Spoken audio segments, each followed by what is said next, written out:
How's it going? Hope you're having a good day, night, or whatever time it is where you happen to be in the world when you see this and watch this. I just wanted to jump on real quick as it has been a little bit since doing one of these. However, I had the absolute pleasure of sitting down with Nicila Costello the other week to find out a little bit about her background, her journey into professional boxing, and what's coming up in her future career. Now, we covered a bunch of topics throughout this conversation, and it was an absolute blast to put together. I'd like to say a massive thank you to Nicila for getting involved, and I hope you enjoy. When I was young, my daddy said, gotta keep one eye open in your bed, 'cause there's a time coming when the devil gonna come for you. So my trigger finger On March 1st, I am putting the world on notice. got my prayers. There has been times in my career where people have seen what I do and they're like, holy shit, but then it's the consistency of it. This is gonna be back-to-back domination of this space. I'm strong enough to do that, I'm fit enough to do it, I'm mentally ready to do it. Just wait and see. Just wait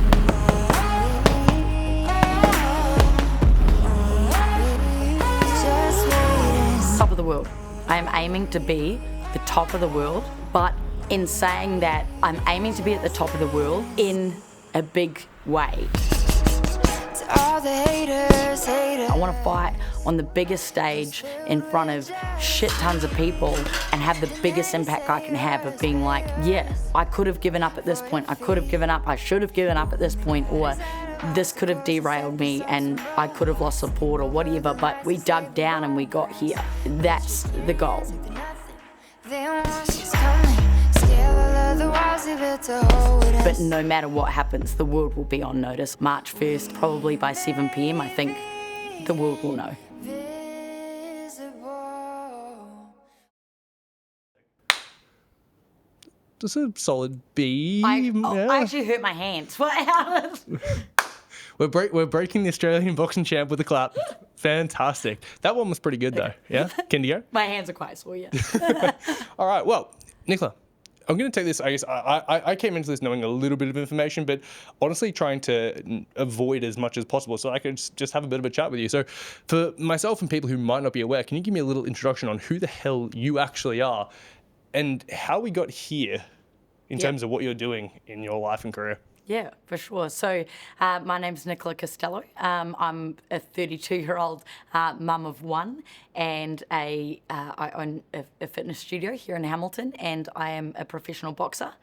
I fell into professional boxing later in my 20s, I guess, compared to the majority of people that are where I am, you know, that come from an amateur background and work their way up through, you know, the amateur system and the com games, so on and so forth. So I've really catapulted my way in there. I'm now a 2-time Australian champion, 2 division, and coming up to defend my current title, which is what we're gearing up for at the moment. Yeah.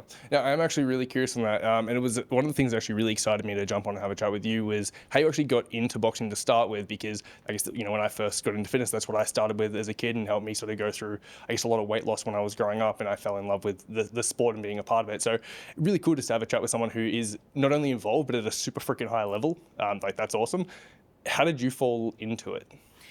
I guess I grew up in rural New Zealand, so a really small town, you know, off the beaten track, and boxing wasn't even an option. We had an option of rugby or netball, and you know, I went the rugby route, which gave me a really good background, I guess, with the resilience, obviously playing with the boys, and we were always into sport, but I always geared towards whatever was available. Like, I ended up playing both rugby and netball, but whatever was available, but my trajectory was always the more rougher contact sports and, you know, things that allowed, you know, I guess I really found that I could grow myself week on week with something like that. And one of my favorite things about life, and as lame as it sounds, is I love the gift of being able to challenge ourselves.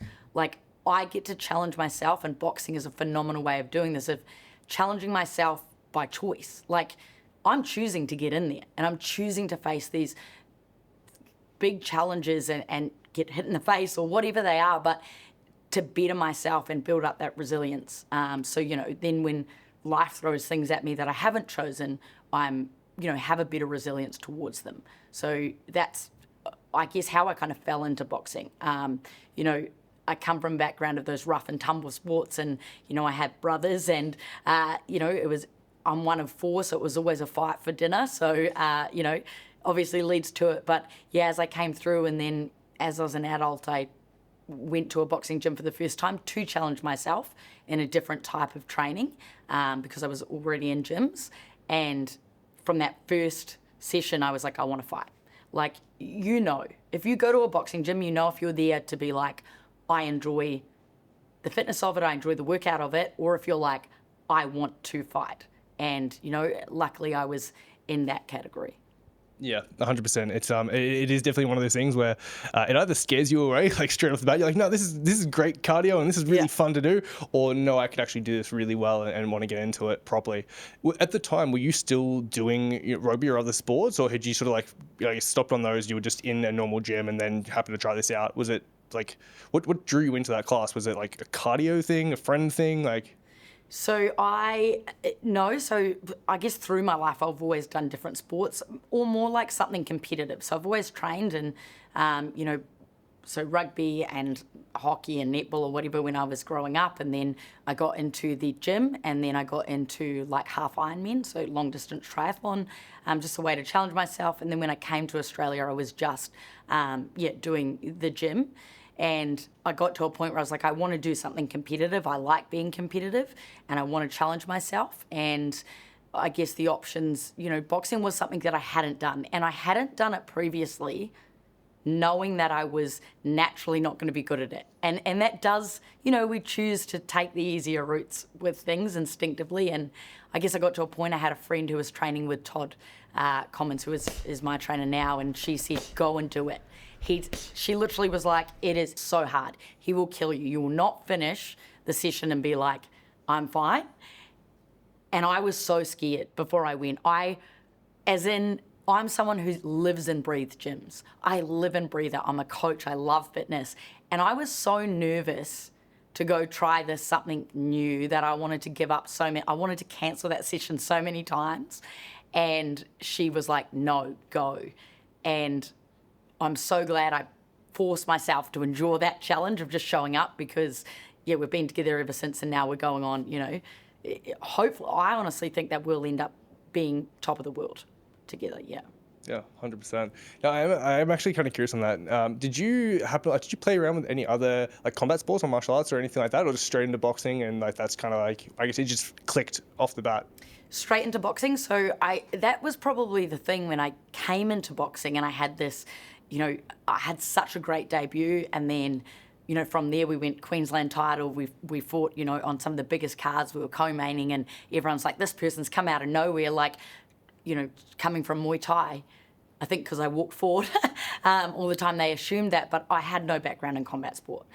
So no, this was the first time, and one of the most common questions I get asked is, would you go into, you know, MMA, or would you do this or anything? It's like, anybody who's done boxing and taken it seriously understands how much you have to learn and how hard of a discipline it is, not just physically, but your actual skill development. And I'm like, that's one aspect of that other stuff. So I'm unfortunately too old to now be like, go do that at the level I'd want. But yeah, it was boxing, and it's so addictive and so rewarding. And unrewarding, but so rewarding in terms of being able to develop your skills. And you're never going to master everything. And even if you do master everything, you hop in the ring and you're facing someone that's going to throw something at you you weren't prepared for. So, yeah, it started with boxing, and I'll be there till the end. Yeah, it is one of those things. I asked that because, again, starting in boxing myself, and then recently actually getting into like Muay Thai training, just because it was something that I found available, and a group of people that I happen to know were doing it and been really enjoying it. But it's really weird jumping into like a different form of combat sports, and everything that you like know about it is completely out the window, and it doesn't really like come across. It's like, sure, striking is one thing, but even like the footing placement that you get so Different. used to, because of how wide you stand, it's like you are set up for a leg kick every single goddamn time, and you get told to stand completely differently, Yeah. and your brain's like, this doesn't feel right. Switching into southpaw, switching back to stand, it's a great freaking time. So I was just curious on that one. Yeah. Now, when this is going back a little bit, but you mentioned it, and being from New Zealand, I'm kind of curious, like, what inspired that move, or was there anything in particular that actually brought you over to Australia? Where did that come from?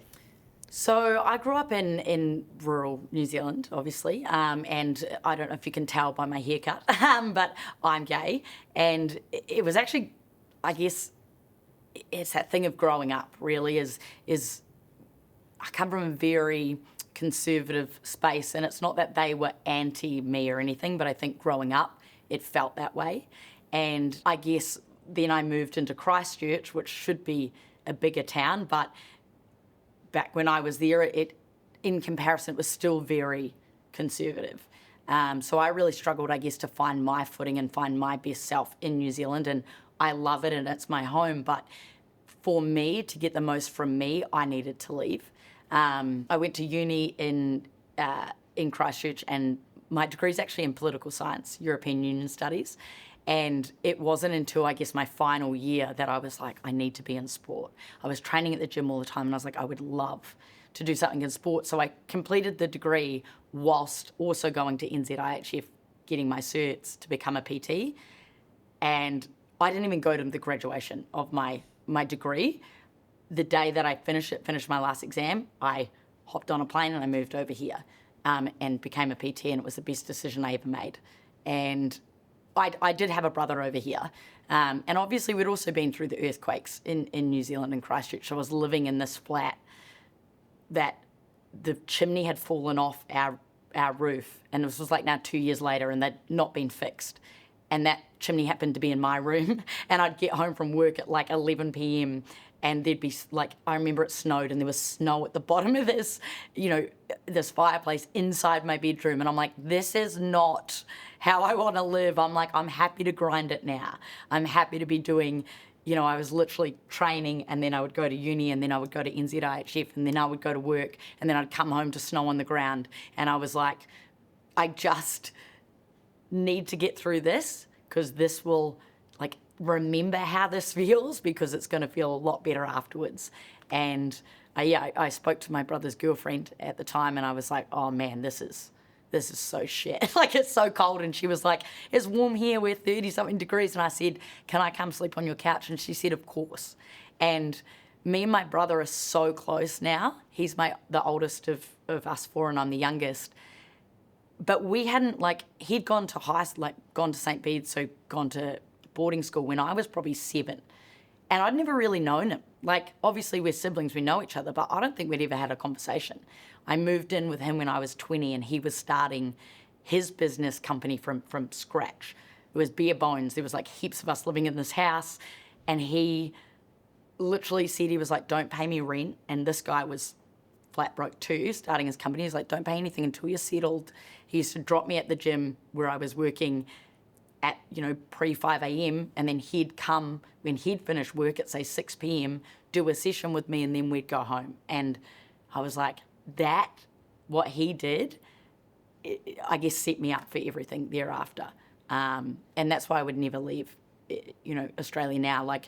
As much as New Zealand is home, I guess technically this is my home and my family, and where I've built my roots. Yeah, 100%. Is it one of those things when you're training and when you're sort of doing things today in day-to-day life and things you're going on, do you think about that much? I think about that probably more. Well, it shaped me in everything I do.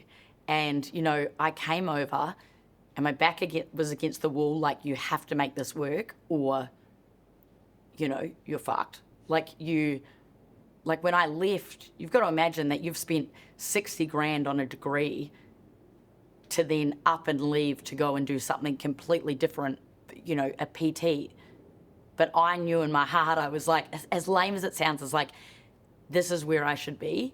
And so my back was against the wall. I didn't have anything to fall back on in terms of, you always have stuff to fall back on, but I felt like it was now or never, make it work. And I dug so deep and had success after success. And that was amazing and phenomenal. And within, a couple of years, I'd moved my way up to area manager and had gained all these amazing, contacts. And then I ended up opening my own gyms.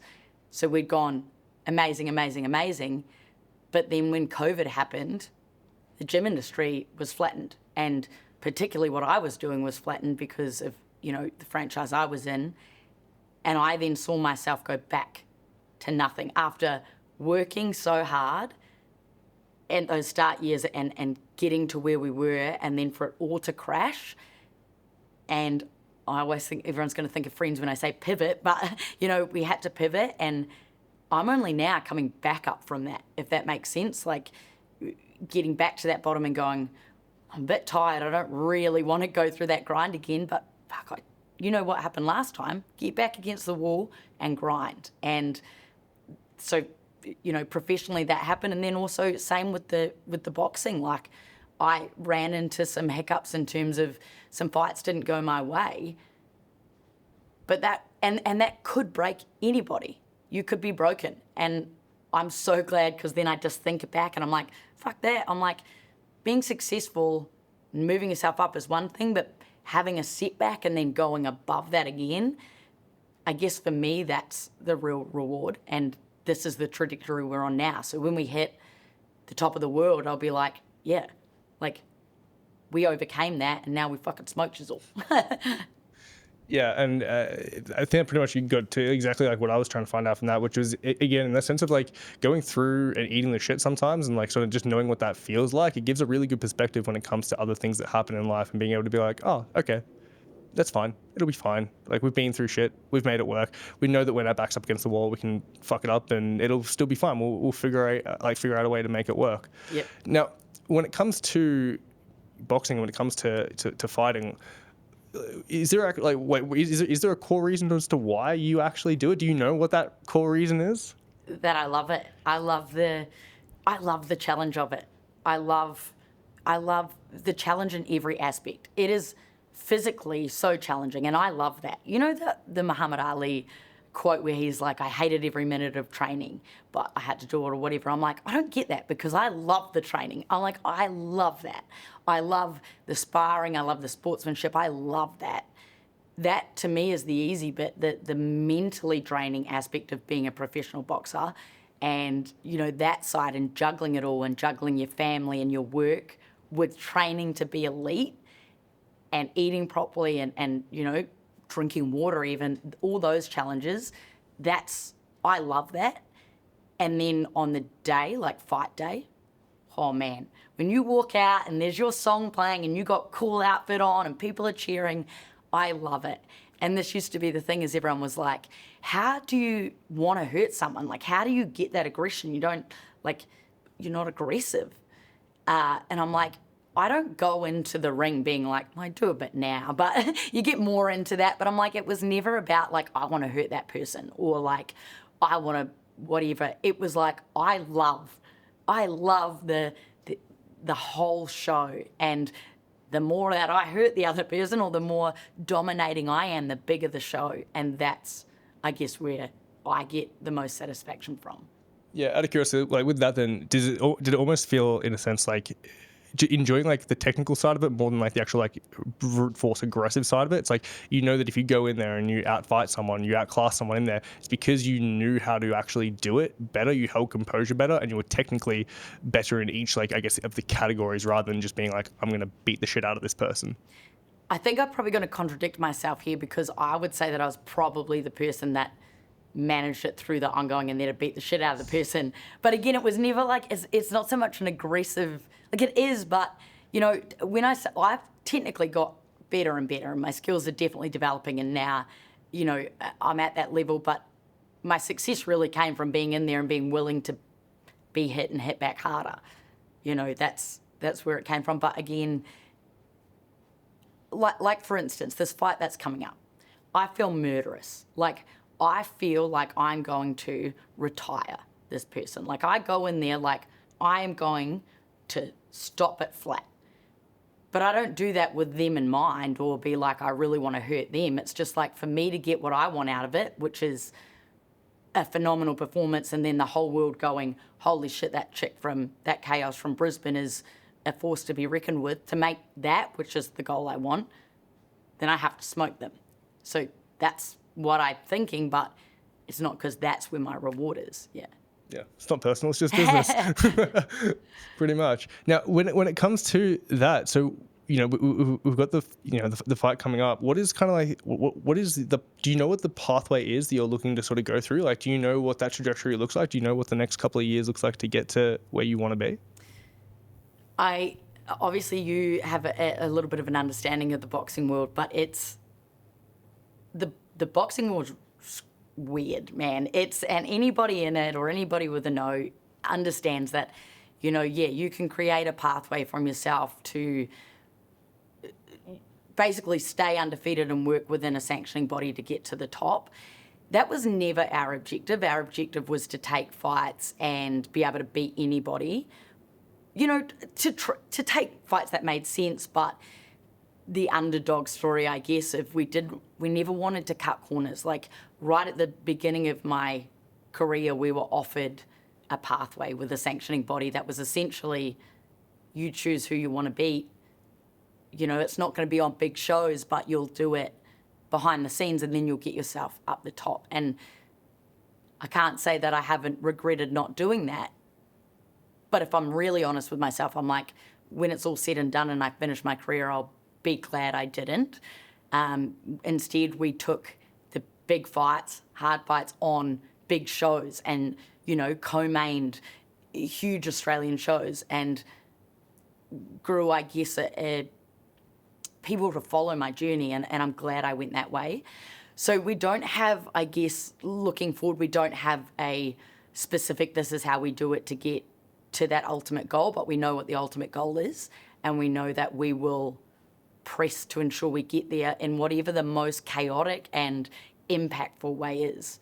Like March 1st, I'm going to smoke this out of the fucking park. This is going to be absolute reckoning day. And then this year I'm going to get a regional title, like a regional title with a sanctioning body, be top 10 in the world, and then that opens us up for stuff. That's where we're going now. I'm not looking past March 1st, but I already know that's going to be, like, that's D-Day. That happens. I've proved myself back-to-back demolition jobs. There's no other way to go but then a regional to go up. Now, when it comes to how you mentioned that, like, you know, back to back on it, what was that feeling actually like when you did get that initial? Because the second one, was that 43 seconds? Yeah, including the count. So yeah, look, I've been fortunate enough to have a few of those type of performances, and I can tell you that compared to having to go 10 rounds all out war, you know, with Jazzy Pa, they're a lot satisfying because you're like, job done. But that one was, you know, in August it was phenomenal because it was my first fight back with Todd. You know, I had a lackluster performance before that, you know, where we went 8 rounds. I'd already gone 8 rounds with this person, and arguably probably lucky that we got a split decision draw, you know, so drew it. So it could have been a 50-50 fight. I knew in my heart that it shouldn't be and that I should be able to do a lot better. So to be able to go out and prove that definitively in that next one was really rewarding. Yeah. Yeah, and from your career, I mean, has there been anything that's, I guess, like sort of topped that feeling, or like what have been some of the highs and lows that you've actually gone through and got not only had to feel, but I guess got to feel? My debut was still my favourite of all favourites. Like, it was a whirlwind being able to get there, and I guess it was also like being naive to, I guess, the business side of boxing and just having this opportunity and on the show. And I didn't realise I was going into the Lion's Den as I didn't know A and B side, and I was there to be beaten. All I knew was I was there to put on, you know, the Kiwi chaos, and we did that. And to get the win, it was nothing has topped that feeling, I guess. And I don't even think if we manage to, when we manage to go all the way, I don't think it's going to beat that original. Yeah, the debut really set a good tone. And that's not because it was it certainly wasn't my best fight. It's, I'm certainly a lot better now. I've had a lot more support now and stuff. But yeah, I guess the newness of that and the first time experience was the creme de la creme. Yeah, I suppose it's one of those things where you get that the thing that actually gets you addicted to it, and like that feeling, because again, when you sort of went into training that first time, you said you had this feeling of, I know that I want to fight, I know this is what I want to do. To have that reinforcement when you actually get into that first fight and know that it's not something that was misguided or not something that you thought you wanted but actually didn't, but I guess just have that instant reinforcement of this is what I'm actually after. This is fucking sick. Yeah, 100%. Now, you mentioned it just then, and I want to actually know a little bit backstory on it. Chaos Costello, where did this come from? So the fight name came from James O'Shea, he's a ring announcer, and he started that. So when you get a fight name, someone usually gives it to you for something, and it happened in I think it was my fourth fight. I was going for an Australian title, and I got a second round knockout in that, and from the second that bell rang, I was chaos. I was just, I guess, overhand rights. It was just there was no way that could have gone any other way. It didn't matter. Mike Tyson could have been standing in front of me. Maybe I wouldn't have knocked him out, but everything inside of me was chaos there. And afterwards, he literally said, "You are Chaos Costello," and it's stuck ever since.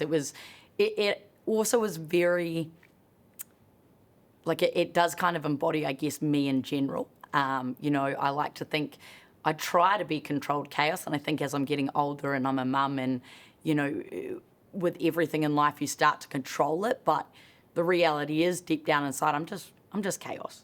And I guess when I'm in the ring, that's a great thing. I want to be chaos. I've tried to not be, and it's just not me. So yeah, James started that, and it's stuck. I find that kind of interesting, that again, that comes from James, and that it happened to stick. The thing that brings up in my mind, I guess that question is so what is, I guess, that it feels in essence, and there's a bit of a community element to boxing, especially at that level, where again, one person says something that happens to stick and stays influential, and people are supportive of that. Is there much of a, I guess, a community sense to that professional rank in Australia? 100%. I think that boxing is, and I think there's any sport, there's a camaraderie, and I think that the only people that understand what boxers go through are other boxers. I love everybody. I've met the most amazing people. I think we all work together really well. With, obviously there's the politics of boxing on the bigger sense, but, I'm signed with Ace Boxing Group, which is one of Australia's, biggest and best promotional companies, and James is the ring announcer for that. So he's actually announced every fight I've been in, unless I've fought on other shows. So he's seen me from day dot, and yeah, that's fitting why he said it. And yeah, I guess as an Ace fighter, I feel very close to all the other Ace fighters, and I support every fighter, but definitely Ace, there's a big community there, and I guess that's where that community comes from. And then the other thing you just sort of mentioned on before was your family, and I'm kind of curious when it comes to that side of things, what sort of role your family, I guess, plays in both your boxing career as well as the role that your boxing career plays in your family's life, and how that sort of interacts. Yeah, so I guess two aspects to that. There's my family, as in me, my partner Carol, and Banksy, and boxing has been a massive part, I guess, of our family, because I actually got the phone call to take that first fight from Todd the day we got home from the hospital with Banksy. So we got home and he was like, "Oh, look, I've been offered this. I just want to get your thoughts." And before it even finished, I was like, 100% yes. And he was like, hang on. You've hardly even done, hang on. And I was like, 100% Todd, I don't care about anything else. Yes. So then, right through from, once we had Banksy, that was, everything has been about boxing. So I've essentially, I guess my boxing career has been raised at the same time as we've been raising her. And that's a cool thing, and any boxer or anyone in an elite level of any sport knows you have to be selfish. And I guess I struggle with that, as most people will. You struggle to be like, everything's on you because I've got to care about recovery or training or whatever. So I think that, me and Carol have done really well, and we've grown as a family to learn how to balance that really well for our family. And then I think boxing's brought my wider family, like my parents and my siblings and everything, closer as well, which is cool. Yeah, I think like the one thing to just add on to that, because I just think it's a nice way to look at it, to be honest, which is like sometimes you do actually have to be selfish to be selfless. Yeah. It's like there is that give and take to it, where it's like it has to be done so that you can be there for the people that you want to be, and so that you can do the things that you need to do and be the person that you need to be, both for yourself and for them as well. Now, when it comes to Banksy, I guess like having those two things like go alongside each other at the same time, do you feel like, or do you hope that there is actually some carryover that you're trying to instill from what you're doing? Do you mean getting her to do boxing, or? I mean, I'm not even. I mean, sure, possibly, but more so, I guess, like the underlying mentality of why you do it and how you do it and what that means to you and going after those goals. 100%. I am the most cliche pep talk parent there is, and if you. I should have had her here, because if you say, if life knocks you down, what do? This 3-year-old will be like, you get back up. Or, she knows the mantras of, when she's feeling nervous, I go, who are you? And she'll say, Nicila Costello. And I say, and what are you? And she'll say, a champion. And I'll be like, what is a champion? Kind. I'm brave. I'm strong. I'm, all these things. And that's what I want her to get. And that's why I love sport for kids of any background. And whether it doesn't matter what sport it is, but it builds something in them that I really like, and a confidence.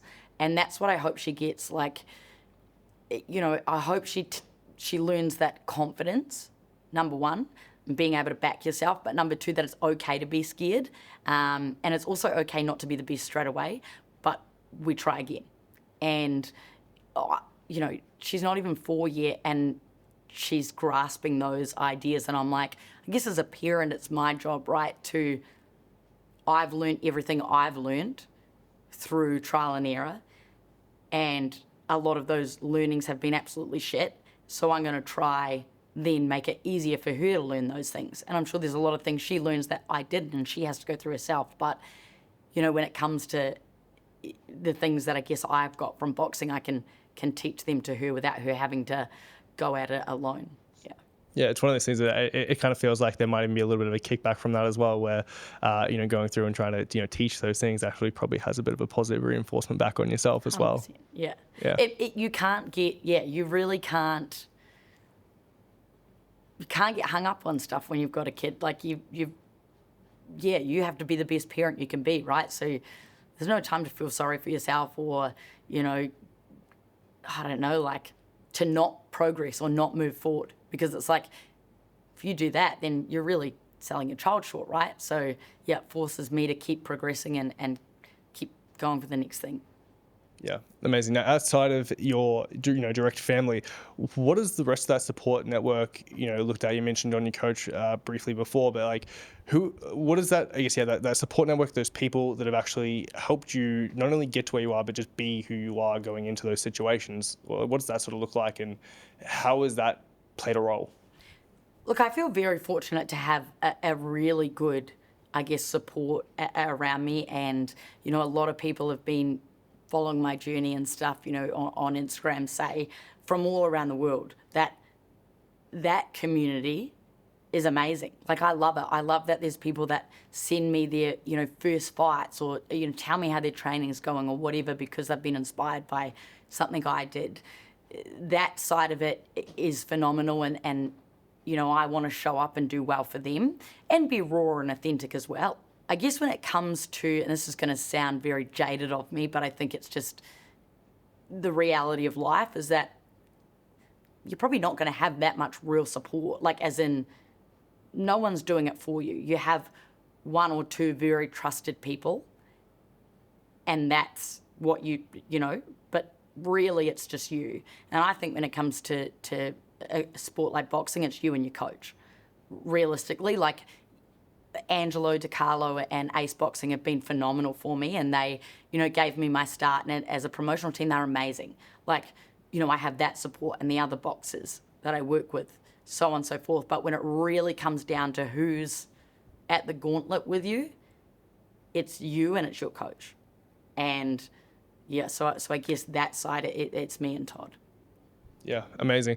Now, one thing I did actually want to touch on, it's a bit of a pivot away as subject change, but something that did come to mind, which is, again, like, coming from my background, which for the last few years has been more so in bodybuilding, and a brand and company that's like really big in that field is Muscle Nation. And the reason I ask that is just in terms of, like, from your point of view, like, an athlete, getting sponsored by a brand, be that Muscle Nation, be that, someone else, for different bits and pieces, like, what was that process like? And I ask that because I feel like there's a lot of people who, especially in my community and from the people I know, like, it's something that they do aspire to, is not only to be able to have, like, a brand that, like, is sponsoring them, but a brand they can represent and get behind and sort of, I guess, feel is aligned with them. How did that come about? And yeah, just any words from your side on, like, what that actually looks like and how you knew that was, like, felt right for you. That actually does align pretty well with the last one, because I will say that I have been so fortunate with my sponsors and who's been with me from the start. And, obviously I work full time still and do the fighting. So without sponsorships, you can't get through fight camp. Like, you physically can't. Money-wise won't financially be able to get through. We don't make money off that per se. We do it to be able to do the next fight. And every single one of my sponsors is somebody that I have a relationship with and that supports me and is that community that I guess wants to see me succeed. And I do feel fortunate for that, because, I am in a position where you could be working with brands that just want, that isn't like that, if that makes sense. And I feel fortunate that I've been able to say no to brands or go with brands that do have that connection. Muscle Nation has been an amazing one. So how it came about was, my best friend is a designer, and she has worked with massive companies all around the world and went to Muscle Nation, and they happened to already be, we were already liking each other and so on and so forth. And, I guess that connection was probably the final thing that got it over the line, and they contacted and said, we'd love to chat. And, I met with them, and we really just had, it was just a chat of being like, this is my values and this is their values and they align. Amazing, let's go together. And again, I know I sound so cliche when I say this stuff, but values to me is such a big thing, and making sure they align. So yeah, I've really enjoyed working with them, and being able to, and I remember saying this to Carol, I said, all I want is, I just want to be dripped out in Muscle Nation, or like a brand that I want to wear. And that is where I'm at. Like, I wear it because I love wearing it and I love representing their brand, and I hope that they love that I do that.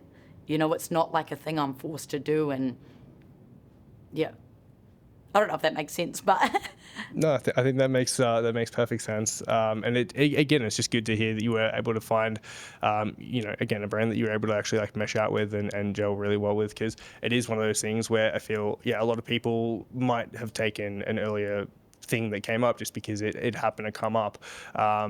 And sometimes it does take that little bit of extra time to just wait for what feels right. Definitely does. And even taking, like, it's so important, I think, when you, and this will be, with the bodybuilding community specifically, because they, are working to get with brands and stuff, they have to align with you authentically. There is no point, as soon as you one time say something because you were paid for it or because you got something for it but you didn't authentically mean it, you're done. Nothing else matters.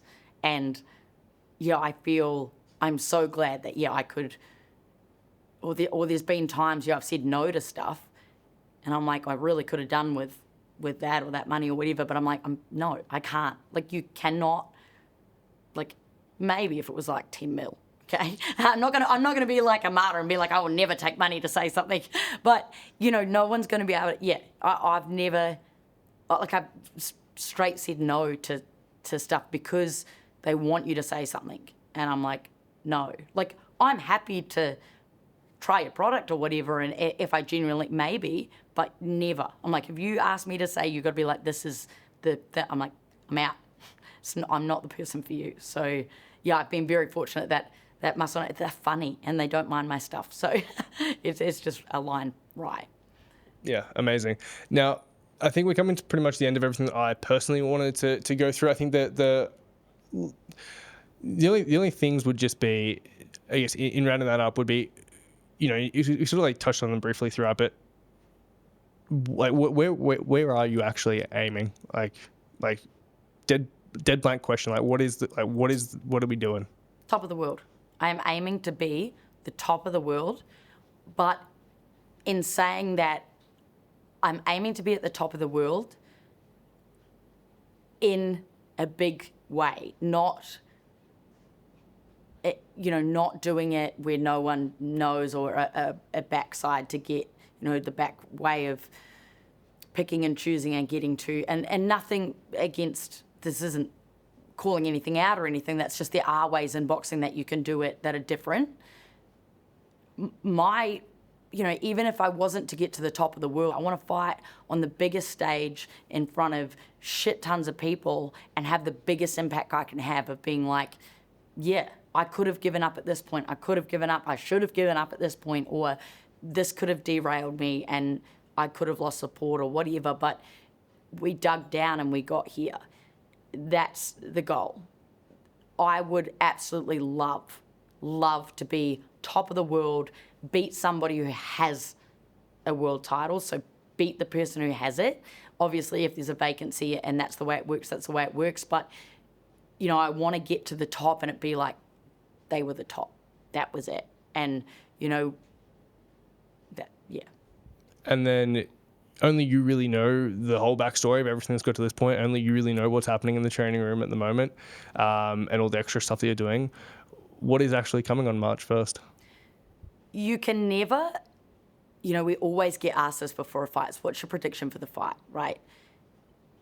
It's impossible to fully predict. I know what I'm going to do, and that's... I was going to say, I'm not asking for a prediction on the fight. I'm asking from what's coming from you. On March 1st, I am putting the world on notice. There has been times in my career where people have seen what I do and they're like, holy shit. But then, you know, it's the consistency of it. This is going to be back-to-back domination of this space that they go, shit. You know, that there's a shit from the world. And then all the way up from there. I mean, I would love just a repeat of August. And that's what I've been preparing for, and that's what, you know, I'm strong enough to do that. I'm fit enough to do it. I'm mentally ready to do it. But no matter what happens, the world will be on notice on March 1st at probably by 7 p.m. I think the world will know. One last thing to finish this off.